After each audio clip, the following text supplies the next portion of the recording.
కాలం మారుతుంది.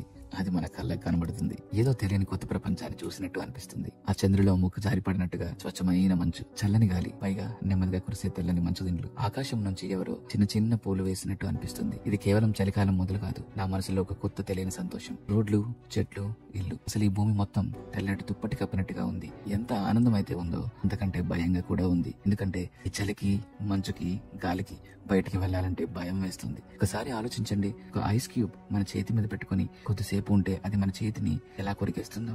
అలాంటిది ఇంత మంచు పడడం వల్ల ఇంట్లో బండలు, తాగే నీళ్లు, తినే ఫుడ్ అలా అన్ని చల్లగా అయిపోతాయి. అసలైన ఛాలెంజింగ్ విషయం ఏంటంటే బయట అడుగు పెట్టాలంటే బాహుబలిలో ప్రభాస్ లాగా రెడీ అయిపోవాల్సిందే. ఈ మంచుకి మన రక్త ప్రసరణ ఆగిపోవడం కూడా జరుగుతుంది. లైఫ్ లో ఇలాంటి ఛాలెంజింగ్ కూడా ఉంటుందని ఇప్పుడే అర్థమైంది. ఇండియాలో మా ఇంట్లో ఏసీ ఆన్ చేసుకుని 16 డిగ్రీలకే వణికే నేను 10 కాదు 5 కాదు ఏకంగా -7 డిగ్రీస్ లో ఎలా ఉంటుందో అర్థం అవ్వట్లేదు. పెదాలపై తడి ఆరిపోతుంది. దాహం వేయదు కానీ తాగాలి. చర్మం పగిలిపోతుంది అయినా భరించాలి. అయినా సరే ఈ సున్నితమైన పూల మంచు జల్లు నా మనసులో చిరకాలం ఉండిపోతుంది.